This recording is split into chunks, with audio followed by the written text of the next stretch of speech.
Sometimes the hardest choices we make are the ones that save everyone else, but destroy us completely. There's nothing quite like watching everything you've built with your own hands go up in flames, especially when you're the one holding the match. Old Silas Granger lived alone in the mountains with just his dog Boone for company. After years of solitude, he'd found his peace in that little cabin he'd built himself. But when Boone found those strange eggs by the woodpile, everything changed. The eggs were bigger than chicken eggs and warm to the touch. When they hatched 3 days later, what came out wasn't anything that belonged on God's earth. That's when Silas made the hardest decision of his life. But what could possibly drive a man to burn down his own home? Before we jump back in, tell us where you're tuning in from, and if this story touches you, make sure you're subscribed, because tomorrow I've saved something extra special for you. The morning air carried the scent of pine and wood smoke as Silas Granger stepped onto the weathered porch of his cabin, coffee mug in one hand and his grandfather's walking stick in the other. At 62, his frame still carried the strength of a man who'd spent his life working with his hands. Though silver now threaded through his dark beard, and the lines around his eyes spoke of winters spent squinting against mountain snow. Boone, a blue-eyed shepherd mix with patches of grey and white, lifted his head from where he'd been lying in the morning sun. The dog's ears perked forward as he watched his master's familiar routine, the slow survey of their domain, the careful examination of the horizon where the peaks met the sky in jagged silhouettes. This was their kingdom, small but complete, carved from wilderness and maintained through quiet determination. The cabin itself was a testament to Silas's patience and skill. He'd felled each log himself, using techniques his father had taught him decades ago. The chinking between the logs remained tight after 15 years, sealed with a mixture of clay and moss that kept out the bitter mountain winds. The roof, shingled with cedar he'd split by hand, showed only minor wear despite the harsh weather that battered these heights each winter. A stone chimney rose from the center, its smoke providing the only sign of human habitation visible for miles in any direction. Another fine morning. "Old friend," Silas murmured to Boone, who responded with a gentle thump of his tail against the porch boards. The dog had been with him for 8 years now, found as a pup, abandoned by campers down near the tree line. Silas had nursed him through a broken leg and a bout of pneumonia that first winter. And since then, they'd been inseparable companions in their mountain solitude.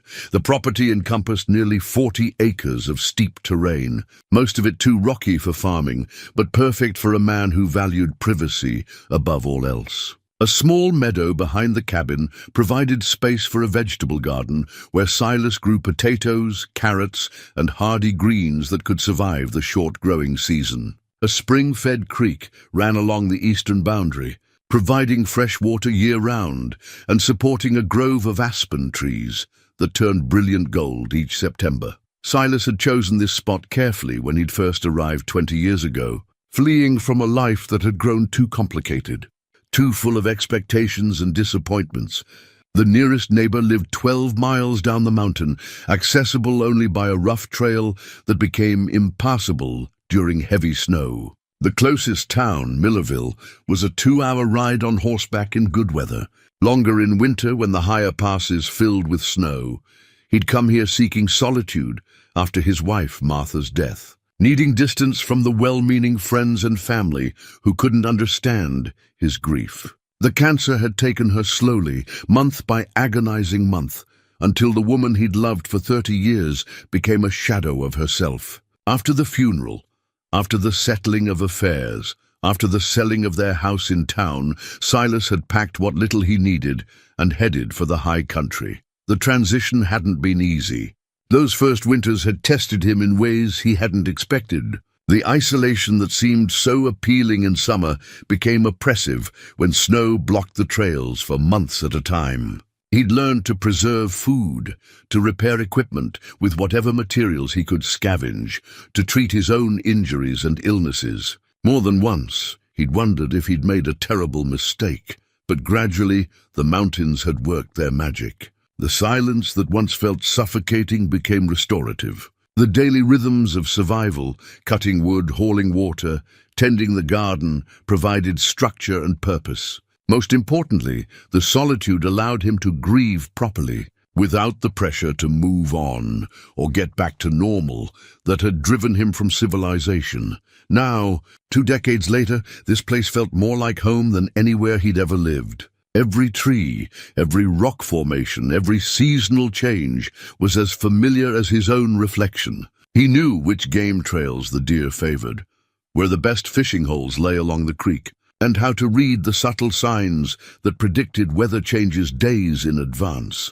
His supplies came up twice a year via pack mule, once in late spring when the trails cleared, and again in early fall before the heavy snows began. Old Pete Mackenzie made the journey from Millerville, bringing flour, sugar, coffee, ammunition, and other necessities that Silas couldn't produce himself. In exchange, Silas sent down furs from the animals he trapped, along with payment drawn from the modest inheritance Martha had left him. The arrangement worked well for both men. Pete got fair payment for his services and enjoyed the excuse to spend a few days in the mountains, while Silas maintained his independence without completely cutting himself off from the outside world. During Pete's visits, they'd share meals and conversation, catching up on news from the valley below, but Silas never felt tempted to return to that life. Boone had adapted to their routine with the wisdom that dogs possess. He served as an early warning system for wildlife,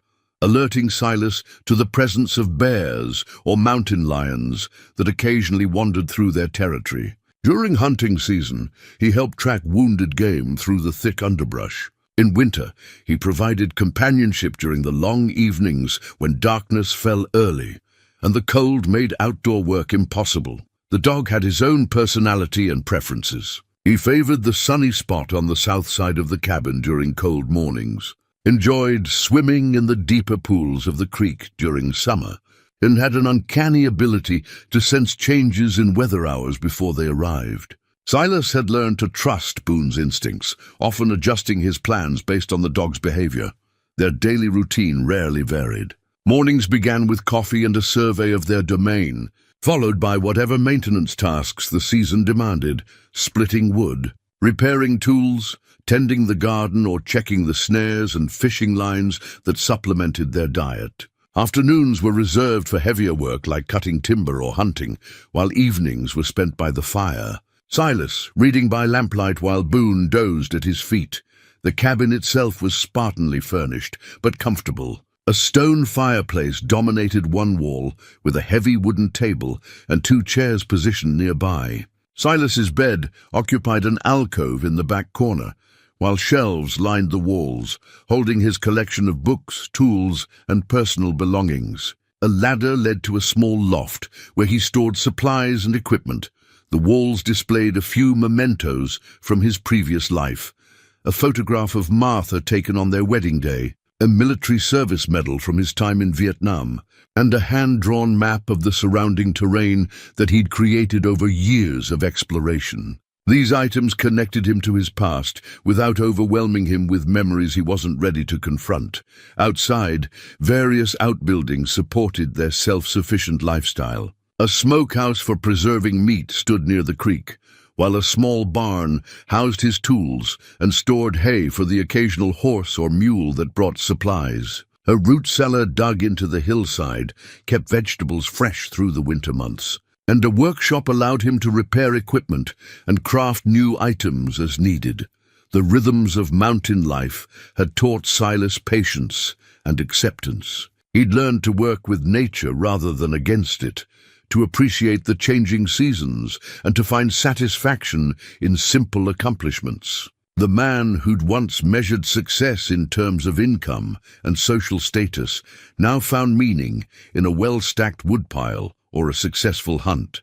But perhaps, most importantly, the mountains had given him peace. The guilt and anger that had consumed him after Martha's death had gradually faded, replaced by a quiet acceptance of life's unpredictability. He still missed her terribly, still talked to her sometimes during his evening walks, but the sharp edge of grief had dulled to a manageable ache.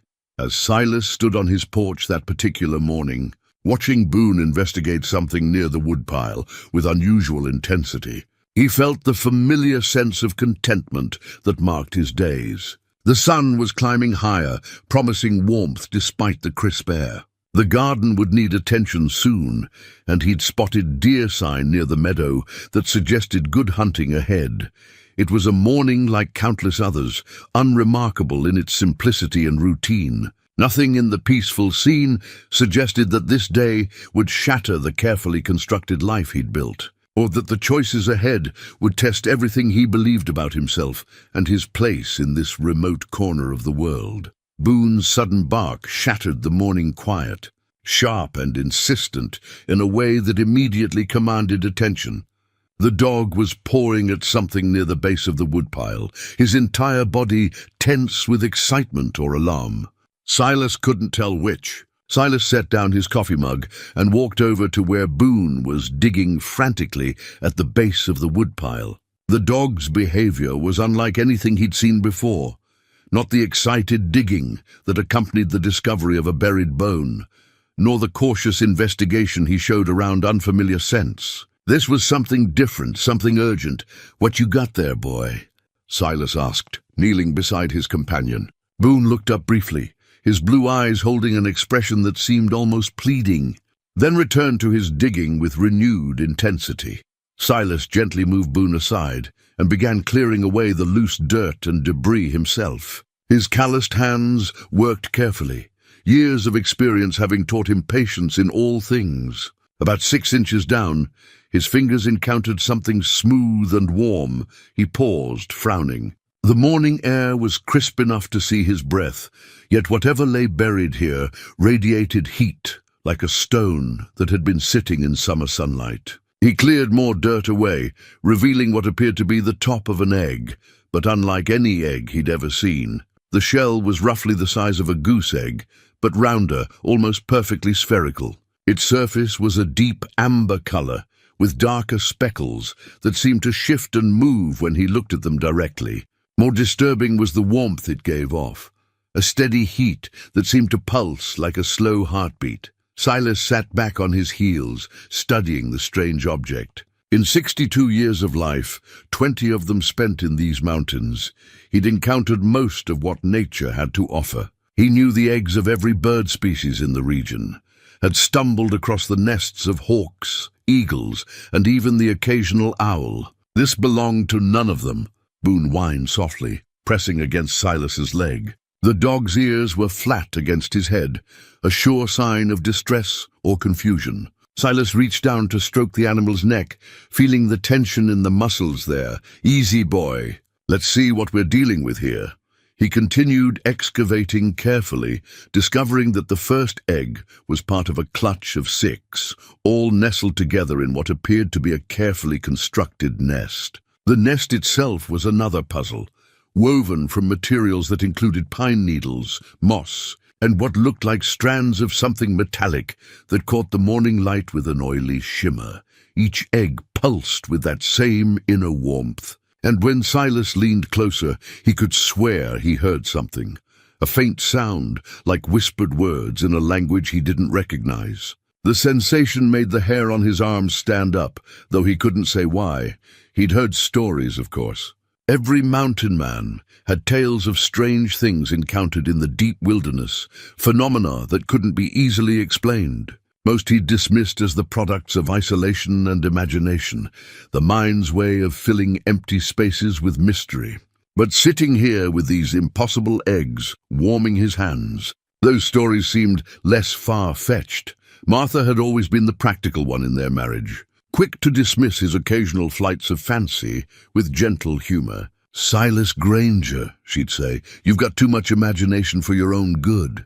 He found himself wishing she were here now, if only to tell him he was seeing things that weren't there. But the eggs were undeniably real, solid and warm in his hands. As he lifted one carefully from the nest, it seemed to pulse more strongly, as if responding to his touch. The surface was smoother than any eggshell should be, almost glass-like, yet it didn't feel fragile. Boone had backed away several feet and was now watching with his ears pricked forward. head tilted in the manner of a dog trying to make sense of an unfamiliar sound. The morning breeze had died completely, leaving an unnatural stillness that made even the normal forest sounds seem muted and distant. Silas found himself thinking of the old Arapaho stories Pete Mackenzie had shared during their visits. The indigenous peoples of this region had spoken of places where the spirit world touched the physical one, thin spots in reality where impossible things could slip through. Most whites dismissed such tales as superstition, but the mountain had taught Silas to respect the wisdom of those who'd lived here long before. His own people arrived. He carefully returned the egg to its nest and covered the clutch with his jacket to protect it from the cooling air. Standing, he walked slowly around the area, looking for clues about how these things had come to be buried near his woodpile. The ground showed no signs of digging other than Boone's fresh excavation. There were no tracks, no disturbed vegetation, nothing to suggest that any animal, mundane or otherwise, had been responsible for placing them there. The woodpile itself had been undisturbed when he'd added logs to it just 3 days ago. He was certain of that. Silas was a man who noticed details, a habit developed during his military service and refined by years of living where inattention could prove fatal. If these eggs had been here then, he would have seen some sign. That meant they'd appeared sometime in the last 72 hours, buried precisely in a spot where Boone would inevitably discover them during his morning patrol. The thought sent a chill down Silas's spine that had nothing to do with the mountain air. He spent the next hour examining the area more thoroughly, expanding his search in ever-widening circles around the nest. He found nothing. No tracks, no disturbances, no evidence of any visitation by man or beast. It was as if the eggs had simply materialized in place, complete with their impossible nest of familiar and alien materials. By noon, the sun had climbed high enough to warm the air considerably, but the eggs continued to radiate their steady heat. If anything, they seemed to be growing warmer. Silas had checked on them several times, each visit confirming that the strange, pulsing sensation was becoming more pronounced. Boone had settled into a watchful position about 10 feet from the nest, neither approaching nor retreating. The dog's behavior troubled Silas almost as much as the eggs themselves. In 8 years together, he'd never seen his companion so conflicted, torn between curiosity and what appeared to be instinctive wariness. As evening approached, Silas made a decision that went against every practical instinct he possessed. Rather than destroying the eggs or burying them deeper, he carefully moved them into his cabin. Something about leaving them outside felt wrong, though he couldn't articulate why. Perhaps it was the thought of other creatures discovering them, or maybe just the sense that whatever was happening here was his responsibility now. He placed the nest on his kitchen table, positioning it where he could keep watch while going about his evening routine. The eggs looked even stranger in the lamplight, their amber surfaces seeming to glow with an inner luminescence that made his vision blur if he stared too long. That night, sleep came in fragments. Every few hours, Silas would wake to check on the eggs, finding them unchanged, except for a gradual increase in the warmth they radiated. By morning, the air around the table felt noticeably warmer than the rest of the cabin. Despite the fire having burned down to coals, Boone had refused to come inside at all, choosing instead to spend the night on the porch, where he could maintain his vigil through the windows. The dog's behavior was perhaps the most unsettling aspect of the entire situation. In all their years together, Boone had never shown fear of anything Silas brought into their home. On the second morning, the first cracks appeared. Silas was drinking his coffee and watching the sunrise when he heard it, a sound like breaking glass, but softer, more musical. One of the eggs had developed a hairline fracture that ran from top to bottom, and as he watched, the crack widened slightly. The sense of anticipation that filled the cabin was almost tangible. Whatever was inside these shells was ready to emerge. And despite every rational thought telling him to stop what was happening, Silas found himself unable to look away. The moment of truth was approaching. and with it, the end of everything he thought he knew about the world. The cracking sound came again, more pronounced this time, followed by a soft rustling that made Silas's skin crawl. He set down his coffee with trembling hands and approached the table slowly. As if sudden movement might trigger something he wasn't prepared to face, the first egg had split completely in half, its amber shell falling away like broken pottery. What emerged defied every natural law Silas understood. The creature was no larger than his thumb, but it moved with a fluid grace that seemed almost serpentine. Its skin was translucent, revealing internal structures that pulsed with bioluminescent patterns. And it possessed too many limbs, or perhaps what he was seeing weren't limbs at all, but some other appendages for which he had no name. Most disturbing were its eyes, if they could be called eyes. Dark, multifaceted orbs that seemed to hold an intelligence far too advanced for something so small and newly hatched. When the creature turned toward him, Silas felt the unmistakable sensation of being studied, evaluated, perhaps even judged. A second egg cracked, then a third. Within minutes, all 6 had hatched, releasing their impossible occupants onto his kitchen table. The creatures moved in perfect coordination, as if guided by a shared consciousness. They explored their new environment with what appeared to be methodical curiosity, their strange appendages testing surfaces, textures, and even the air itself. Silas backed away slowly, his mind struggling to process what he was witnessing. These things violated everything he thought he knew about biology, about the natural order. They moved too fluidly, responded too intelligently, and seemed to communicate through subtle changes in their bioluminescent patterns. Outside, Boone began barking frantically. The sound was different from his earlier alert barks. This was pure alarm, the kind of sound a dog made when confronted with something that triggered every survival instinct. Silas glanced toward the window and felt his blood turn cold. The creatures on the table had gone completely still, their attention focused on something beyond the cabin walls. Their luminescent patterns had shifted to a deep red that pulsed in unison, like a synchronized heartbeat. Then as one, they turned toward the door. Silas grabbed his rifle from where it hung above the fireplace, though he had no idea what good it would do against creatures that seemed to exist outside normal reality. His hands shook as he checked the load, muscle memory from his military days taking over despite his fear. The scratching started at the door, not the familiar sound of Boone's claws, but something else, something that made long, deliberate grooves in the heavy wood. Through the window, Silas could see shapes moving in the tree line, dark forms that seemed to shift and flow rather than walk. One of the newly hatched creatures made a sound, a high-pitched trill that seemed to carry far beyond what its size should allow. The scratching at the door stopped immediately, replaced by a silence so complete that Silas could hear his own heartbeat.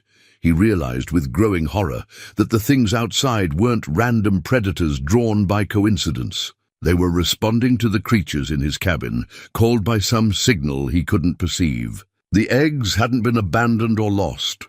They were bait or perhaps beacons, drawing something from the deep wilderness to this exact spot.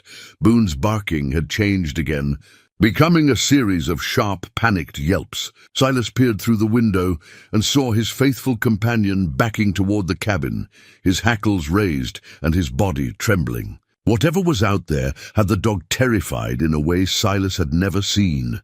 The creatures on his table began moving again, but their behavior had changed. Where before they had seemed curious and exploratory, now they moved with obvious purpose. They flowed across the table surface like living mercury, heading directly for the edge nearest the door. Silas watched in fascination and revulsion as they seemed to test the air, their appendages waving in patterns that suggested complex communication. A heavy thud against the cabin wall made him jump.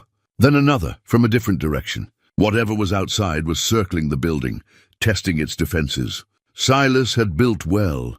The logs were thick and the chinking tight, but he'd never imagined defending against anything like this. The trill sound came again, this time from all 6 creatures in unison. The harmony they created was both beautiful and terrifying, a sound that seemed to resonate in his bones. It was answered immediately by similar sounds from outside, a chorus that surrounded the cabin completely. Silas found himself thinking of his grandfather's old stories about the Civil War, tales of being surrounded by Confederate forces in the deep woods. "The waiting's always the worst part," the old man had said. "Once the shooting starts, training takes over. But the waiting, that's when your mind plays tricks on you." But this wasn't war as any human understood it. This was something older, more primal, a conflict between the natural world and forces that had no business existing within it.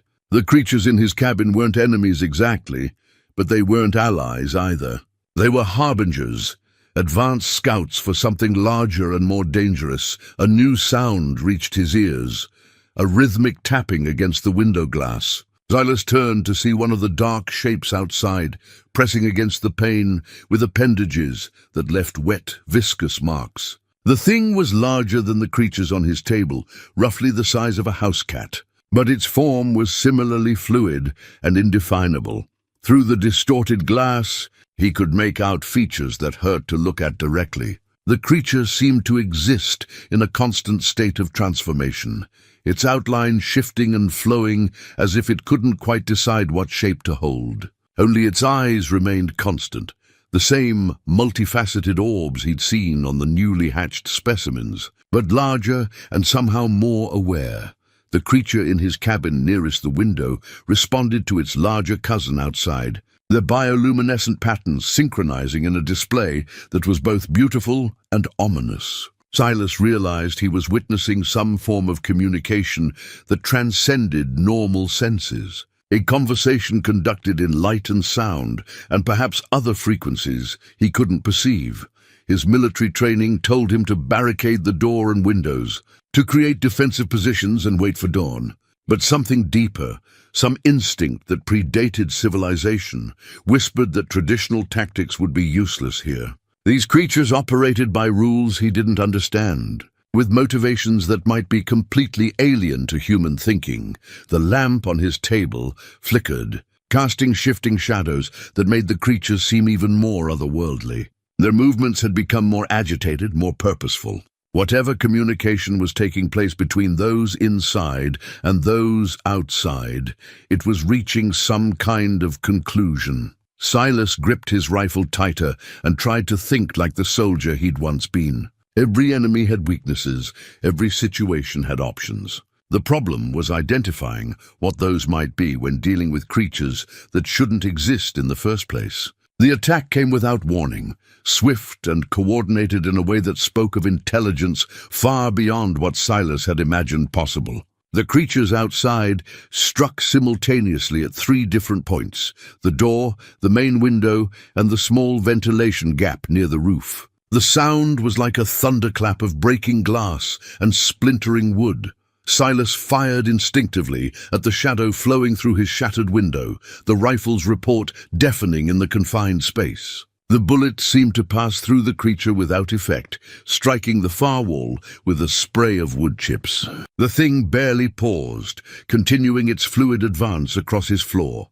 On the table, the 6 newly hatched creatures had gone completely still, their bioluminescent patterns now a steady, pulsing crimson. They watched the chaos with what appeared to be calm assessment, as if this violent intrusion was exactly what they'd been expecting.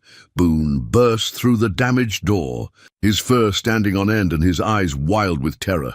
The dog immediately positioned himself between Silas and the advancing creatures, growling with a ferocity that seemed to give even these otherworldly beings pause. "Good boy," Silas whispered, working the rifle's bolt to chamber another round. "We stand together." The larger creature that had entered through the window began to change shape, its fluid form expanding and contracting as if testing different configurations. Silas caught glimpses of features that made no biological sense, appendages that appeared and disappeared, surfaces that seemed to absorb light rather than reflect it, and always those terrible, intelligent eyes. A second creature flowed through the door, moving with the same liquid grace. This one was smaller, but seemed more aggressive, advancing directly toward the table where the hatchlings waited. Silas realized with growing horror that these weren't random predators. They were coming specifically for the creatures he'd inadvertently harbored. He fired again, this time at the creature near the table. The bullet had no more effect than before, passing through the thing's shifting form without causing visible damage. But the sound and muzzle flash seemed to disrupt its movement momentarily, giving him a crucial insight into their nature. "They don't like loud sounds," he muttered, ejecting the spent cartridge and loading another. The military training he'd thought rusty came flooding back. Assess, adapt, survive. If bullets wouldn't work, he needed to find what would. The creatures on his table began moving again, flowing down the table legs with surprising speed. But instead of joining their larger cousins, they scattered in different directions, as if seeking hiding places. Their behavior suggested they weren't allies of the intruders, they were prey. This realization changed everything. Whatever these things were, they weren't a unified species. The hatchlings were running from the larger ones, which meant there were at least two factions at work here. The question was whether either side could be considered friendly to human interests. A third creature squeezed through the ventilation gap, dropping to the floor with a wet sound that made Silas's stomach turn. This one was different from the others, more solid-looking, with what appeared to be actual limbs rather than the flowing appendages of its companions. Its eyes, however, were the same multifaceted orbs that marked all of these beings. Boone lunged at the newcomer, his teeth bared in a snarl that came from somewhere deep in his canine ancestry. To Silas's amazement, the dog's attack seemed to have an effect. The creature recoiled, its form becoming less stable, as if Boone's presence somehow interfered with its coherence. "That's it, boy. Keep after them!" Silas grabbed a lantern from his shelf and hurled it at the creature near the window. The glass shattered against its form, and the kerosene ignited in a brilliant flash. The thing recoiled with what sounded like a scream, its bioluminescent patterns shifting to chaotic, panicked flashing. Fire. They didn't like fire any more than they liked loud sounds. Silas filed this information away as he grabbed a burning stick from his fireplace, wielding it like a torch. The creatures immediately backed away, their fluid forms seeming to contract and solidify in the presence of the flames. One of the hatchlings had taken refuge behind the water barrel in the corner. As Silas watched, it began to pulse with a different pattern. Not the aggressive red of before, but a soft blue-green that seemed almost grateful. The idea that these things could feel gratitude was disturbing in ways he couldn't articulate. The larger creatures were regrouping near the door, their forms flowing together in a way that suggested they were communicating. Their bioluminescent displays had become more complex, creating patterns that hurt to look at directly. Silas found himself growing dizzy, as if the lights were affecting his brain in ways evolution had never prepared him for. "Whatever you are," he said, raising his makeshift torch higher. "You're not welcome here." The response was immediate and terrifying. All three creatures began to pulse in unison, their combined light filling the cabin with an otherworldly glow. The effect was hypnotic, and Silas felt his grip on the torch beginning to weaken as his consciousness threatened to slip. "Away!" Boone's sharp bark snapped, him back to awareness just in time to see one of the creatures flowing toward him with obvious hostile intent. He swung the torch in a wide arc, scattering burning debris across the floor. The creatures retreated again, but he could see they were learning, adapting their tactics to account for his defenses. A new sound reached his ears, more scratching, but from outside. The noise was coming from all directions now, as if the cabin was surrounded by dozens of these things. The three inside had been just the advance guard. The hatchling behind the water barrel made a soft trilling sound, different from the aggressive calls he'd heard before. This one sounded almost like a warning, and as if in response. The larger creatures suddenly stopped their advance and began flowing back toward the broken window and door. They were retreating, but Silas knew it wasn't because of his torch or Boone's courage. Something else was coming, something that even these nightmare creatures feared. In the sudden silence that followed their departure, He could hear it, a deep, rhythmic sound that seemed to come from the earth itself, like the heartbeat of something unimaginably large, stirring to life beneath the mountain. The rhythmic pounding grew stronger, shaking dust from the cabin's rafters and causing the remaining glass in the windows to vibrate in their frames. Silas pressed his ear to the floor and felt the vibrations through the thick wooden planks, whatever was making. That sound was massive and getting closer. The hatchling behind the water barrel had emerged from its hiding place and was moving toward him with obvious purpose. Its bioluminescent patterns had shifted to a complex sequence of blues and greens that seemed almost like language. As it approached, Silas felt a strange sensation in his mind, like whispered words just below the threshold of hearing. Danger. Ancient. Must flee. The thoughts weren't his own. Somehow, the creature was communicating directly with his consciousness, bypassing his ears entirely. The realization should have terrified him, but instead he felt an odd sense of relief. For the first time since this nightmare began, something was trying to help him understand what's coming. He whispered to the creature, feeling foolish for talking to something the size of his thumb. The response came as a flood of images and sensations that made his head spin. He saw vast caverns deep beneath the mountain, filled with creatures that dwarfed the ones he'd encountered. Ancient things that had slumbered for centuries, awakened now by the presence of the hatchlings on the surface. The eggs hadn't been randomly placed. They were triggers, designed to rouse something that should have remained asleep. We are bait. You are bait. All living things become food. Boone whined softly and pressed against Silas's leg. The dog's fur was standing on end, and his ears swiveled constantly as he tried to track sounds that seemed to come from everywhere at once. Through their years together, Silas had learned to trust his companion's instincts, and right now, every line of the dog's body spoke of mortal danger. Another hatchling emerged from beneath his bed, its patterns matching those of the first. Then a third appeared from behind the stove. All six had survived the attack and were now converging on him, their collective communication growing stronger and more urgent. The sleeper wakes. The mountain breaks. Fire and high ground, only hope.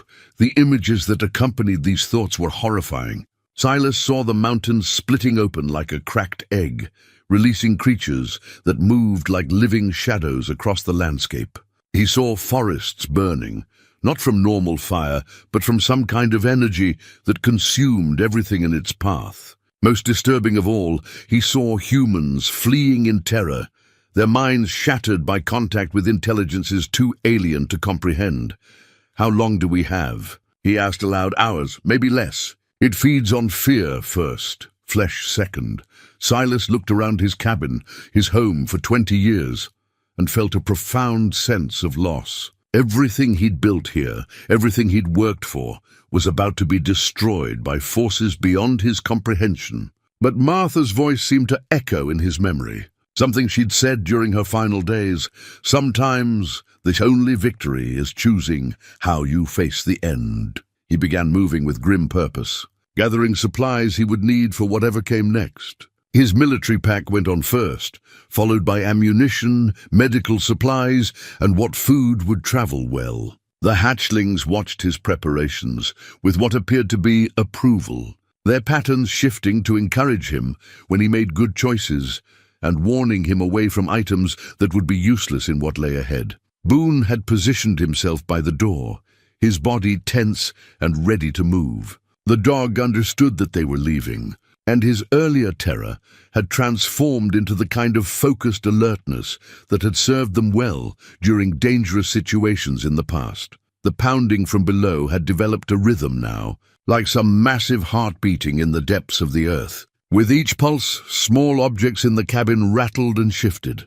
Silas's coffee mug fell from the table and shattered on the floor, the sharp sound making all 6 hatchlings freeze momentarily. Soon, very soon, one of the creatures flowed up onto his shoulder, its tiny form weighing almost nothing but radiating warmth like a living coal. When it touched his skin, the mental connection became stronger and clearer. He could sense its alien perspective on the world. its understanding of energies and forces that had no names in human language.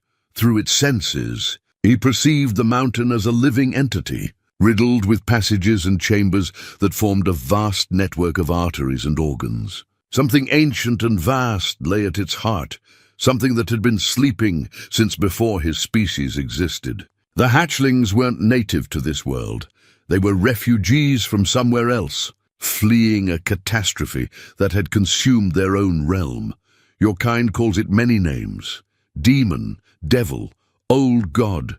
We know it as hunger that walks. The creature shared more images, showing him glimpses of worlds where this entity had fed before, planets stripped bare of life, their surfaces cracked and lifeless. Civilizations that had tried to fight and been consumed, not just physically but spiritually, their very essence absorbed to fuel the creature's endless appetite.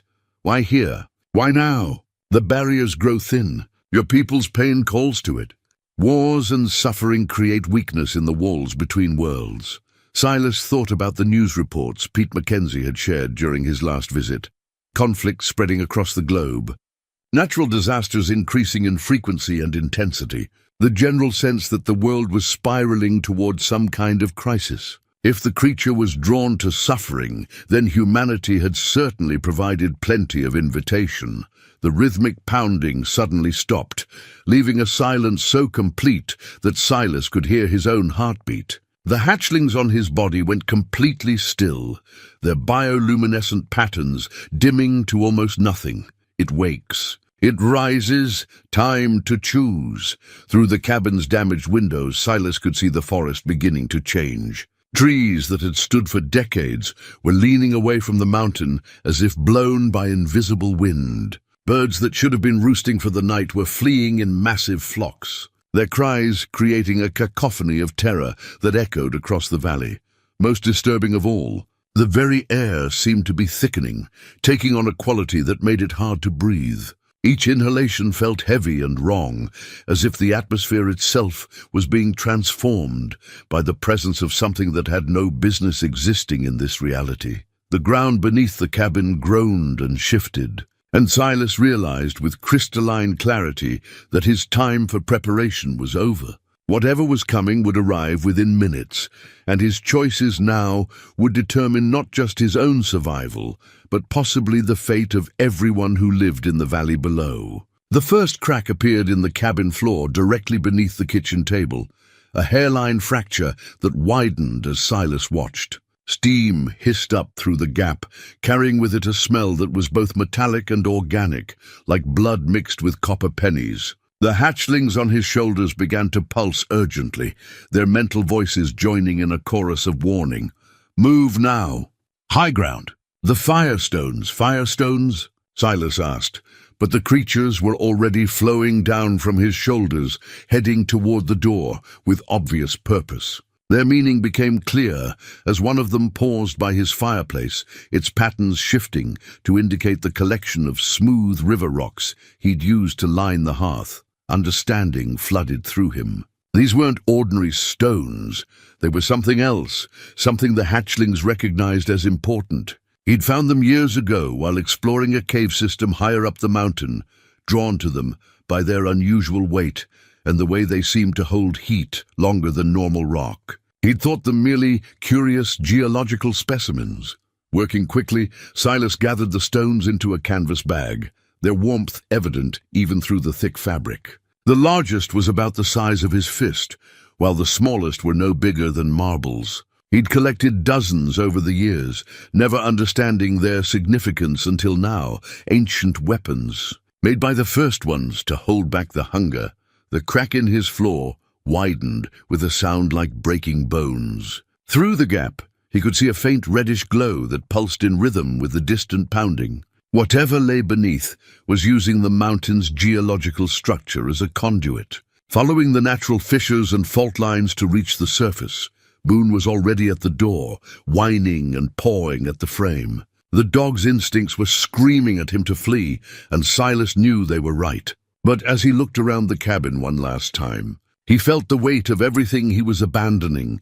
20 years of memories, the carefully constructed life he'd built to honor Martha's memory, The photograph of their wedding day caught his eye, and without thinking he grabbed it from the shelf. The frame was cracked from the vibrations, but the image remained intact. Martha's smile radiant in her white dress, his own younger face filled with hope and love. Some things were worth carrying, even into hell itself. Sentiment will not save you. Speed will, I know, he muttered, tucking the photograph inside his jacket. A man's got to carry something of who he was, or he becomes just another animal running in the dark. The hatchlings seemed to understand this reasoning, their mental touch softening with what felt like sympathy. These creatures had lost their own world, their own memories and connections. They knew the pain of leaving everything behind. He shouldered his pack and grabbed his rifle, though the hatchling's mental communication suggested conventional weapons would be useless against what was coming. Still, the familiar weight of the gun brought comfort, a reminder of his military training and the battles he'd survived before. The cabin's main beam groaned overhead, and dust showered down from the rafters. Through the damaged windows, Silas could see that the entire mountainside was beginning to shift. Trees that had stood for centuries were toppling as the ground beneath them buckled and heaved. In the distance he could hear the sound of rock slides and the crash of falling timber, the trail to Eagle's Rest, high stone safe from the hungers. Reached at Eagle's Rest was a granite outcropping about 3 miles up the mountain, accessible only by a narrow trail that wound through some of the most treacherous terrain in the region. Silas had climbed it once, years ago, and remembered it as a place where the rocks seemed different somehow, older and more solid than the surrounding stone. If the hatchlings were right about high ground providing safety, it was their best option.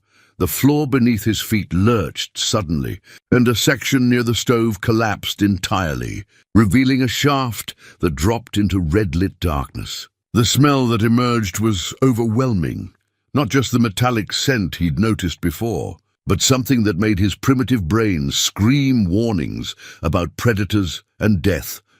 Go, now, before it sees. Silas burst through the damaged door with Boone at his side, the hatchlings clinging to his clothes like tiny guides. The night air was thick and wrong, filled with static electricity that made his hair stand on end. Above them, the stars were flickering, as if the very fabric of space was being distorted by the presence of something that didn't belong in this reality. The trail to Eagle's Rest began behind his woodshed, marked by blazes he'd carved years ago during his exploration of the upper mountain. In daylight it was challenging but manageable. At night, with the ground shifting beneath his feet and an ancient horror awakening below, it would be a nightmare. But as they started up the slope, Silas felt something he hadn't experienced since Martha's death, a sense of purpose beyond mere survival. The hatchlings weren't just refugees seeking safety. They were warriors in their own way, carriers of knowledge and weapons that could make a difference in the battle to come. The firestones must reach the high place. The old protections must be renewed. What happens if we don't make it? He asked as they climbed. The answer came not in words, but in images, the mountains splitting open like rotten fruit, releasing a tide of darkness that would spread across the continent. Cities consumed in hours, millions of people reduced to mindless thralls, serving an appetite that could never be satisfied. The end of everything recognizable as human civilization. Behind them, his cabin exploded into flames as something massive emerged from the crack in his floor. The fire wasn't natural. It burned too bright, too hot, casting shadows that moved independently of the flames. Through the mental link with the hatchlings, Silas felt an alien satisfaction, as if the entity below was pleased with the destruction. It feeds on loss. Your pain makes it stronger, then I won't give it the satisfaction, Silas growled, forcing himself not to look back at the burning remains of his home. Instead, he focused on the trail ahead, on the treacherous climb that might be their only hope of survival. Boone bounded ahead, his natural agility allowing him to navigate the rocky path with ease. The dog paused occasionally to look back, making sure his human companion was keeping up. In the flickering light of the unnatural fire below, Silas could see that his faithful friends Eyes held the same grim determination that had carried them through every hardship of their shared life. They were no longer running from the danger. They were racing toward whatever hope remained. Halfway up the treacherous trail to Eagle's Rest, Silas paused to catch his breath and check on their pursuit. The fire below had spread beyond his cabin, consuming everything in a widening circle that defied natural laws. Trees burst into flame without the fire even touching them, as if the very presence of the entity was enough to ignite the world around it. But it was what he saw in the flames that made his blood run cold. Figures moved within the inferno, human shapes that walked unharmed through the supernatural fire. At first, Silas thought his eyes were playing tricks on him, that the stress and exhaustion were causing hallucinations. But as he watched, one of the figures turned toward the mountain slope, and even at this distance, he recognized the face. Pete Mackenzie. The man who'd been bringing supplies up the mountain for 15 years, who'd shared countless meals and conversations in that cabin, now consumed by otherworldly flames. Pete stood in the fire as if it were merely warm sunlight, his familiar features unchanged except for his eyes, which now held the same multifaceted quality as the creatures. They have been among you for years, preparing, watching, waiting. The hatchling's mental voice carried a tone of grim revelation, and suddenly pieces began falling into place with horrible clarity. Pete's uncanny ability to navigate the mountain trails in any weather, his knowledge of paths that weren't on any map, the way he always seemed to know exactly when to arrive, as if he possessed some supernatural awareness of Silas's needs. "How long?" Silas whispered, his throat tight with betrayal and fear. "Since the first eggs were placed. He has been the shepherd, guiding the flock towards slaughter." More figures emerged from the flames, men and women Silas recognized from Millerville, people he'd known for decades. Sarah Chen from the general store, who'd always had an uncanny knowledge of what supplies he'd need before he asked. Tom Rodriguez, the postmaster, who'd delivered letters from Martha's relatives with an efficiency that now seemed suspicious. Dr. Elizabeth Harper, who tended to his occasional injuries with a skill that went beyond normal medical training. All of them walked unharmed through the supernatural fire, their faces serene and their movements unnaturally coordinated. They weren't victims of the entity. They were its servants, possibly its offspring, planted in human society to prepare for this moment. Your species calls them changelings, body snatchers, doppelgangers. The truth is simpler and worse. They are grown, not stolen. Bred in the deep places to replace key individuals. How many? Silas asked, though he wasn't sure he wanted to know the answer. In your valley? Perhaps a dozen. Across your world? Thousands. They have been preparing for the hunger's awakening for decades. The implications staggered him. If creatures had been replacing humans for that long, how many government officials, military leaders, and scientists were actually alien infiltrators? How many crucial decisions had been influenced by inhuman intelligence, working toward this moment of catastrophe? Boone whined softly and pressed against his leg. The dog had always been wary of Pete, Silas realized now. Animals possessed instincts that evolution had honed to detect predators and threats. Boone had been trying to warn him for years, but human arrogance had dismissed the dog's unease as mere antisocial behavior. Below them, the figures in the flames had begun moving up the mountain with purpose. Their movements were too fluid, too coordinated, like dancers following choreography rehearsed countless times. They weren't climbing the trail. They were flowing up the slope directly, their forms adapting to the terrain in ways that defied human limitations. They come for the firestones. They know what you carry. Then we'd better not let them have it, Silas said grimly, shouldering his pack and resuming the climb. But his mind was reeling with the scope of the deception. How long had he been living in an illusion? How many of his interactions over the past 20 years had been with creatures wearing human faces? The trail grew steeper, forcing him to use his hands to scramble over rocky outcroppings. Behind them, the pursuing figures had spread out in a net formation, closing off escape routes with military precision. These weren't mindless monsters. They were intelligent, organized, and utterly ruthless in their efficiency. There is more you must know. About the stones. About your role in what comes next. What role? I'm just a man trying to survive.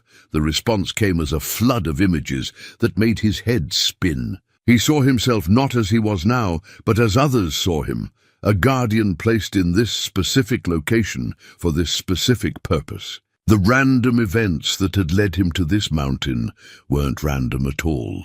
Martha's death, his grief-driven exile, even his discovery of the Firestones, all of it had been orchestrated by forces that played games across centuries. The first ones knew this day would come. They prepared guardians, scattered them across your world like seeds. Most never awakened to their purpose. You are among the few who remain. Guardians of what? The barriers, the seals, the locks that keep the hunger contained between feedings. More images flooded his consciousness. Ancient sites around the world where similar stones waited, where other guardians had lived and died without knowing their true purpose. Stone circles in Ireland, temple ruins in Cambodia, cave paintings in Australia, all of them connected by an invisible network of power that had held back cosmic horrors for millennia. The stones must reach the high place. The ritual must be completed. If not here, then nowhere. The weight of responsibility settled on his shoulders like a physical burden. He wasn't just fleeing for his own survival. He was carrying the last hope of preventing a catastrophe that would consume everything he'd ever cared about. The knowledge was almost too much to bear, but Martha's voice echoed in his memory again. When the world asks everything of you, you give what you can and trust God for the rest. A new sound reached his ears, helicopters approaching from the south. For a moment, hope fled in his chest. Perhaps the military had detected the disturbance and was responding. But as the aircraft came into view, that hope died. The helicopters were flying in perfect formation despite the supernatural atmospheric disturbances that should have made flight impossible. Their movements were too precise, too coordinated, suggesting that their pilots were either superhuman or not human at all. They have had decades to prepare. Your military, your government, how many crucial positions do you think they have filled? The scope of the infiltration was breathtaking in its audacity. If key positions in the military and government were compromised, then conventional resistance would be impossible. Humanity's own weapons and institutions would be turned against them, used to facilitate their own destruction. Eagle's Rest loomed ahead, its granite bulk offering the promise of safety. But Silas now understood that even if they reached it, their real work would just be beginning. The Firestones weren't just weapons. They were components in some ancient system designed to reinforce the barriers between worlds. You begin to understand. The climb is not escape, it is pilgrimage. The stones are not tools, they are keys. And you are not victim, you are chosen. Chosen for what? To decide whether your species deserves to survive its first contact with the infinite. The answer chilled him more than the mountain air. This wasn't just about defeating a monster or saving lives. It was a test, a cosmic examination of humanity's worthiness to continue existing in a universe far stranger and more dangerous than anyone had imagined. Behind them, the pursuing figures had gained ground, their inhuman abilities allowing them to climb with supernatural speed. The helicopters circled overhead like mechanical vultures, their searchlights cutting through the darkness with surgical precision. But ahead, the granite walls of Eagle's Rest caught the moonlight like a beacon, promising answers and perhaps salvation if they could reach it in time. Silas pushed himself harder, driven now not just by survival instinct, but by the terrible knowledge that failure here would doom every human being on Earth. The final 100 yards to Eagle's Rest were the longest of Silas's life. The granite outcropping rose before them like an ancient fortress, its weathered walls catching starlight and holding it like trapped moonbeams. But the approach was treacherous, a narrow ledge barely wide enough for one person, with a sheer drop on one side and vertical rock on the other. Below them, the pursuing figures had reached the base of the final ascent. In the supernatural light that emanated from the burning forest, Silas could see them clearly now. The beings that wore familiar faces were changing, their human disguises beginning to slip as they prepared for the final assault. Pete Mackenzie's features flowed like melting wax, revealing the multifaceted eyes and translucent skin beneath. The others were similarly transforming, becoming something that belonged in nightmare rather than reality. They drop their masks because they no longer need deception. The awakening is so close that secrecy serves no purpose. The hatchlings clinging to his jacket had grown silent, their bioluminescent patterns dimmed to almost nothing. Through their mental connection, Silas could sense their exhaustion and fear. These tiny beings had fled across impossible distances to bring their warning, and now they were as close to their breaking point as he was. Boone reached the ledge first, his natural agility serving him well on the narrow path. The dog turned back to watch Silas's progress, his eyes reflecting an intelligence that seemed almost human in its concern. In 8 years together they had faced many dangers, but nothing that compared to this cosmic horror threatening to devour everything they'd ever known. The helicopters had taken position around the outcropping, their searchlights creating a web of brilliant illumination that made stealth impossible. But something was wrong with the aircraft. Their rotors made no sound, and they hovered with instability that defied aerodynamics. Silas realized these weren't human vehicles at all, but some kind of alien technology designed to mimic familiar forms. Your military thinks they are conducting a rescue operation. The creatures have convinced them that you are a terrorist threatening national security. The bitter irony wasn't lost on him. In trying to save humanity, he'd been painted as its enemy. But that was how these beings operated, using humanity's own institutions and reflexes against them, turning their strengths into weaknesses.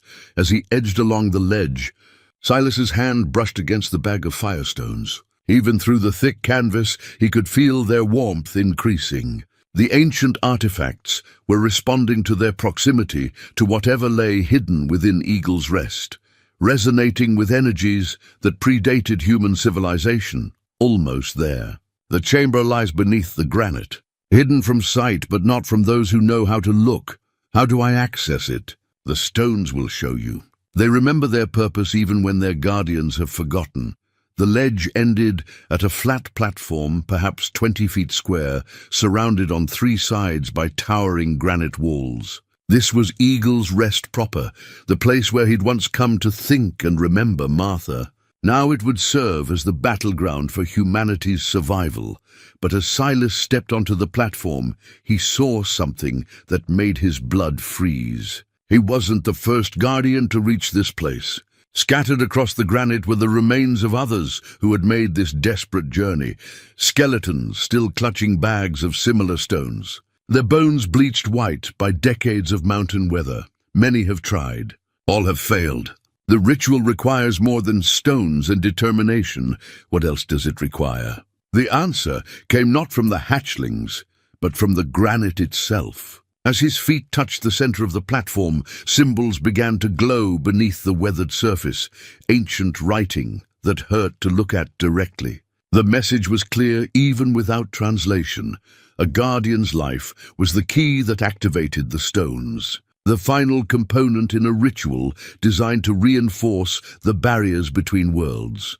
Martha's photograph crinkled against his chest as he knelt beside one of the skeletons. The bones belonged to a woman, her clothing suggesting she died sometime in the 1940s.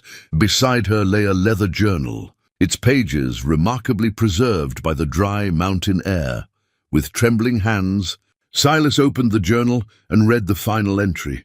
Written in a woman's careful script, "The stones grow warm as the darkness rises. I understand now what my grandmother meant when she spoke of the family's burden. We are not guardians of treasure, but guardians of humanity itself. If anyone finds this record, know that the choice must be made freely. The barrier requires willing sacrifice, not merely death. Tell my children I loved them. Each guardian has chosen differently." Some died in battle, their sacrifice wasted because they did not understand the true nature of the ritual. Others completed the working but died bitter and resentful, their negative emotions weakening the barrier they died to create. Silas looked up at the fake helicopters circling overhead, then down at the inhuman figures beginning their ascent of the ledge. Time was running out, and he still didn't fully understand what was expected of him. The willing sacrifice. What exactly does that mean? The barrier feeds on life force freely given, not death taken by force, but life offered in love. The guardian must choose to give everything for those they protect, holding no resentment, no regret, no anger at the unfairness of it all. The weight of expectation settled on him like a mountain. How could anyone face death without resentment? How could he give his life willingly when he still had so much to live for? So many memories of Martha to cherish in the quiet years he'd hoped lay ahead. But even as these thoughts formed, he found himself thinking of the people in the valley below, families he'd never met, children who deserved to grow up in a world not dominated by cosmic horrors. Pete Mackenzie might have been an alien infiltrator, but the general store where he'd shopped was real. The postmaster might have been a creature in disguise, but the letters he'd delivered were genuine communications from Martha's family.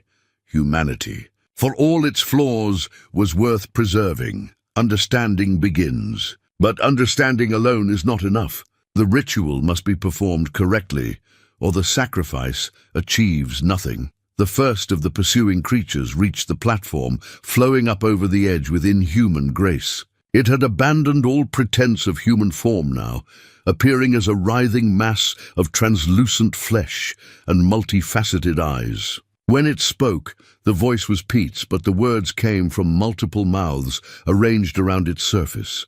You cannot complete the ritual, old man. Too many guardians have tried and failed. The stones require more power than any single human can provide. Silas stood slowly, his hand closing around the bag of firestones. Maybe that's because they were trying to do it alone. The creature that had been Pete laughed, a sound like breaking glass. Your dog cannot help you. The small ones clinging to your clothes are refugees, not allies. You have no army, no weapons, no hope. I've got something better than an army, Silas said, pulling Martha's photograph from his jacket. I've got love worth dying for. The words seemed to activate something in the stones. Their warmth increased dramatically, and the symbols carved into the granite began to pulse with increasing intensity. Around the platform, the air itself began to shimmer as if reality was becoming unstable. Now, the moment approaches. But beware, the enemy will try to corrupt your sacrifice, to turn love into hatred, peace into violence. You must hold to what is pure in your heart, even as everything else falls apart. More creatures flowed onto the platform, surrounding him in a circle of alien flesh and malevolent intelligence. The helicopters descended closer, their silent rotors creating a whirlwind that should have been deafening, but made no sound at all. In the center of it all, Silas knelt and began removing the firestones from their canvas bag. Each one pulsed with ancient power, warm and alive in his hands. As he arranged them in the pattern, the glowing symbols indicated. He thought not of death but of life. Martha's laughter on their wedding day. Boone's faithful companionship through 8 long winters. The simple pleasure of watching sunrise from his cabin porch. The ritual was beginning, and with it, the final test of everything he believed about love, sacrifice, and the value of human existence in an infinite and often hostile universe. The firestones arranged themselves into a perfect circle around Silas, each one pulsing with increasing intensity as the ancient pattern took shape. The moment the final stone touched the granite, the world exploded into chaos. The creatures surrounding the platform abandoned any remaining pretense of strategy or subtlety. They flowed forward as one, a tide of translucent flesh and alien intelligence intent on stopping the ritual before it could reach completion. But as they touched the perimeter marked by the stones, brilliant light erupted from the granite surface, forcing them back with sounds that might have been screams or might have been something beyond human comprehension. The barrier recognizes the pattern, but it needs more. It needs the Guardian's willing gift, Silas knelt in the center of the circle, Martha's photograph clutched in one hand, while the other rested on the largest firestone. The ancient artifact was now so hot it should have burned his flesh. But instead, it felt warm and comforting, like Martha's hand on a cold winter morning. Above them, the silent helicopters had begun to spark and malfunction as the energies being released interfered with their alien technology. One by one, they crashed into the mountainside, their facades of human engineering dissolving to reveal the twisted biomechanical horrors beneath. "You understand nothing of sacrifice," the creature that had been Pete snarled from the edge of the circle. Its form was constantly shifting now, unable to maintain even basic cohesion in the presence of the activated stones. "Your species thinks love conquers all, but love is just another form of selfishness. You die for those you care about while ignoring the suffering of strangers." Silas looked up from the photograph, meeting the creature's multifaceted gaze without fear. "Maybe you're right. Maybe human love is selfish. But I'd rather be selfish in defense of something beautiful than perfect, in service of nothing." The stones pulsed brighter, and the symbols carved into the granite began to rise from the surface, forming three-dimensional patterns that hurt to perceive directly. Through his connection with the hatchlings, Silas could sense the cosmic machinery beginning to activate, ancient mechanisms that had waited millennia for this moment. The hunger stirs below. It senses what you attempt and rises to stop it. The mountain will not contain it much longer. As if in response to the hatchling's warning, the entire platform shuddered. Cracks appeared in the granite, and through them seeped the same red light that had consumed his cabin. The entity awakening beneath the mountain was no longer content to send servants. It was coming itself. Boone had positioned himself just outside the stone circle, his hackles raised and his teeth bared at the surrounding creatures. The dog's loyalty was absolute, and even faced with horrors beyond natural comprehension, he refused to abandon his human companion. "Good boy," Silas whispered. "You've been the best friend a man could ask for." The dog's ears flickered at the words, and for a moment their eyes met across the barrier of light. In that gaze, Silas saw not just canine devotion, but something deeper, a recognition that this was goodbye, and an acceptance that some things were worth dying for. The platform lurched again, more violently this time. A section of granite near the edge crumbled away, revealing a shaft that dropped into red-lit infinity. From its depths came a sound that was part roar, part whisper, part song. The voice of something so vast and alien that human minds could only process fragments of its true nature. It comes. The hunger that walks rises to claim its prize. But the pattern is not yet complete. You must choose now, your life for the barrier, or watch your world burn. Silas closed his eyes and thought of Martha's final days, when the cancer had reduced her to little more than pain and determination. She had faced death with a grace that shamed his own fear, had spoken of love as something that transcended physical existence. "Death isn't the opposite of life," she'd whispered in the hospital. "It's just another way of loving." He opened his eyes and looked at her photograph one last time, her smile radiant with the joy of a woman who had found something worth living for. Then he placed the picture on the central stone and pressed both hands against the ancient artifact. "For Martha," he said quietly. "In Baboon, for everyone who deserves a chance to find what we had." The moment his words ended, the firestones erupted with power that turned night into day. The circle of light expanded outward, washing over the platform and sending the alien creatures fleeing in terror. But this was only the beginning. Silas could feel the barrier forming around him, drawing on his life force to strengthen the cosmic walls that held back the infinite dark. Pain lanced through his body as the ritual began to consume him. But it was pain given willingly, transformed by love into something that felt almost like peace. Through the mental link with the hatchlings, he could sense the network of barriers around the world responding, other ancient sites awakening as his sacrifice provided the key that unlocked their dormant power. Hold fast. The worst is yet to come. The mountain split open like a cracked egg, and from its depths rose something that had no business existing in any sane universe. The hunger that walks was vast beyond comprehension, a writhing mass of shadow and appetite that seemed to exist in multiple dimensions simultaneously. Where it touched reality, the very fabric of space-time began to unravel, creating tiers through which glimpsed other worlds, dead worlds, consumed worlds, places where life had once flourished before being devoured by this cosmic cancer. But the barrier held. The network of firestones blazed with power drawn from Silas's willing sacrifice, creating a dome of protection that the entity could not breach. Each time it pressed against the barrier, the ancient defenses flared brighter, fed by the love and determination of a man who had chosen to give everything for strangers he would never meet. It cannot pass, but neither can it be destroyed. The barrier will hold only as long as the sacrifice remains pure. The creature that had been Pete Mackenzie circled the edge of the protected zone, its form now completely alien, but its voice still mockingly familiar. "You think love makes you strong," it taunted, "but love makes you vulnerable. We know what you treasured, old man. We know what will break your noble heart." The air within the barrier shimmered, and suddenly Martha stood before him, not as a memory or photograph, but as real and solid as the day he'd married her. She looked exactly as she had before the cancer, her hair rich and dark, her eyes bright with the intelligence and humor that had first captured his heart.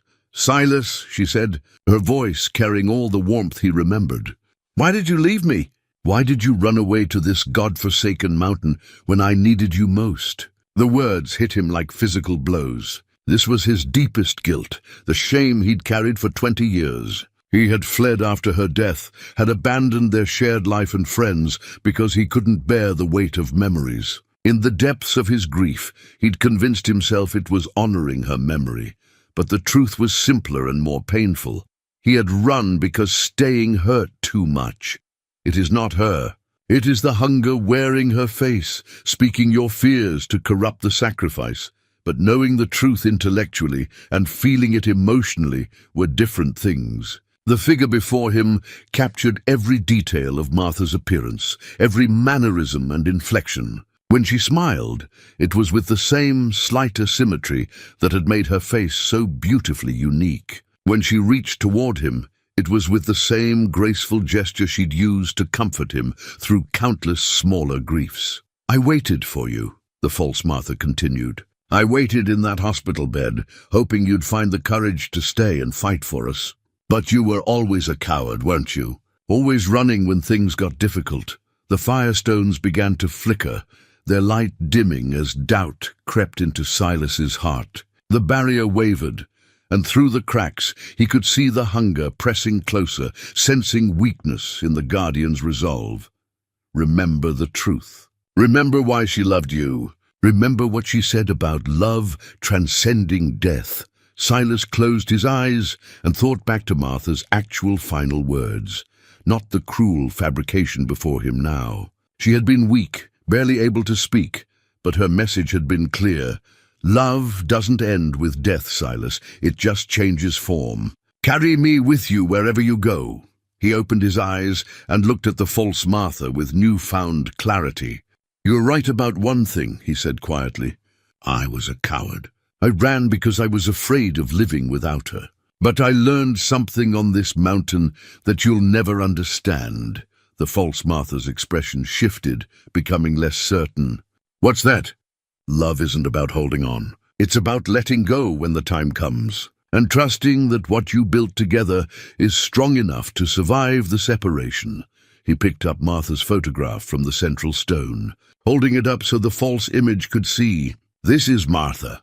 Not perfect, not without flaws, but real in ways you'll never comprehend. She wouldn't want me to die bitter and guilty. She'd want me to die knowing that our love was worth celebrating, even if it had to end." The firestones blazed with renewed power, their light becoming so intense that the false Martha began to dissolve, her features melting away to reveal the writhing alien flesh beneath. The barrier expanded, pushing back against the hunger with force that made the entity recoil. Now, while the sacrifice burns pure. Complete the pattern. Silas pressed his hands to the largest stone and felt his life force flowing into the ancient network. But instead of pain, he felt Martha's presence, not the false version conjured by the enemy, but the real woman he'd loved, somehow present in this moment of ultimate need. "I'm here," her voice whispered in his mind. "I've been here all along, waiting for you to understand that love doesn't require your physical presence. It just requires you to keep choosing it, even when everything else is taken away." The mountain shook as the hunger made one final assault on the barrier.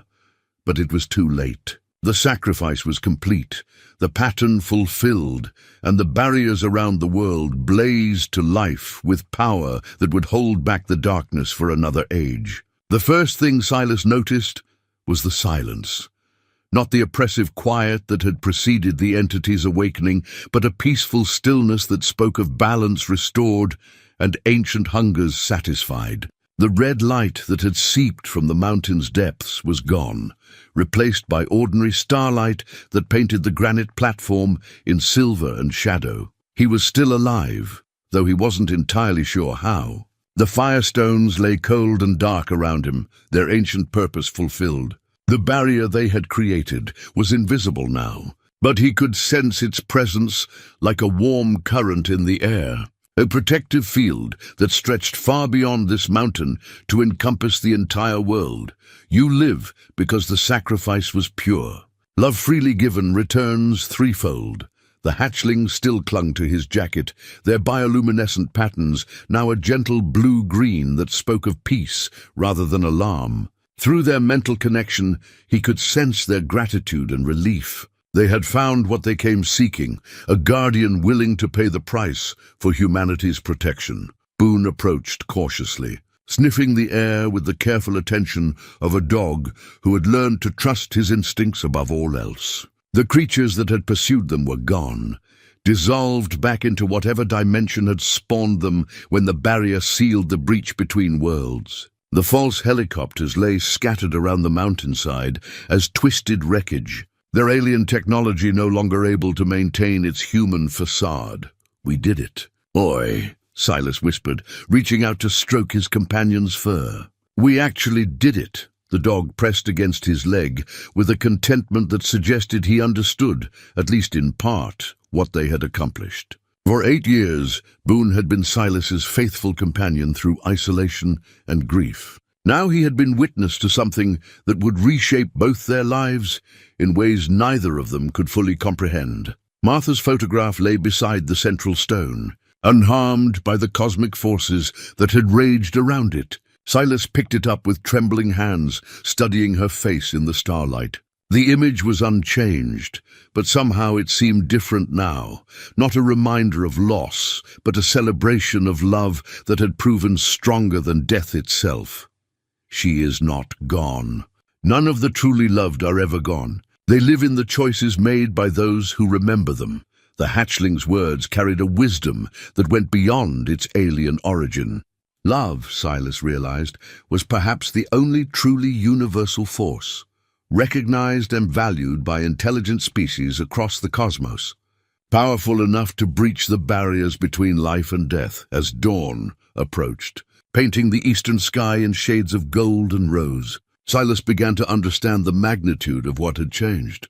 The barrier would hold for generations, perhaps centuries, keeping the hunger that walks confined to the spaces between worlds. But the network of guardians had been awakened by his sacrifice, and others around the globe would now know their purpose. Your world is safe, but not unchanged. The awakening has been felt by those who have eyes to see. Some will seek you out looking for answers, and what will I tell them? The truth. That love is stronger than fear, that sacrifice freely given creates power beyond measure, and that every world faces the choice between connection and consumption. The sun crested the horizon, and in its light Silas could see the valley below. Smoke no longer rose from the supernatural fires that had consumed his cabin and the surrounding forest. In their place, new growth was already beginning to emerge, not the slow regeneration of natural forest succession, but something accelerated and guided by forces beyond normal understanding. Life, it seemed, was determined to reclaim what had been temporarily lost. The hatchlings began to glow more brightly as the sunlight touched them, their forms becoming translucent in the morning warmth. They were preparing to leave, their mission accomplished and their purpose fulfilled. We go now to spread the word. Other guardians must be awakened, other barriers strengthened. The hunger sleeps, but it does not die. Vigilance is the price of peace. Will I see you again? In time. When the need is great, the guardians call to each other across any distance. You are part of the network now, connected to protectors on 1,000 worlds. One by one, the creatures flowed from his jacket, their forms dissolving into points of light that scattered on the morning breeze. Within moments, they were gone, leaving only the memory of their alien wisdom and the knowledge that humanity was no longer alone in its struggle against the dark. Silas stood slowly, his body aching from the night's ordeal, but his spirit lighter than it had been in 20 years. The descent from Eagle's Rest would be easier in daylight, and he had much to consider about what came next. His cabin was gone, but the mountain remained. His old life was over, but a new purpose had taken its place. Boone trotted ahead on the trail, pausing occasionally to look back and make sure his human companion was following. The dog's natural optimism had reasserted itself now that the immediate danger was past, and his tail wagged with the simple joy of being alive to see another sunrise. As they descended toward the valley, Silas thought about the future. There would be questions from the authorities about the destroyed aircraft and the strange phenomena that had been detected throughout the region. There would be others seeking him out, both those who wanted to understand what had happened and those who might wish to exploit the knowledge he now carried. But there would also be purpose. For the first time since Martha's death, he had a reason to engage with the world beyond his mountain solitude. The network of guardians would need guidance, and the barriers would require maintenance. Most importantly, humanity would need to understand that it was part of something larger than itself, a cosmos, filled with wonders and terrors in equal measure. The man who had come to this mountain 20 years ago, seeking only peace, had become something more. He was a guardian now, a protector of the light, and the keeper of knowledge that might one day save not just his own world, but countless others. Some things, Silas reflected as he walked toward his uncertain future, were indeed worth dying for.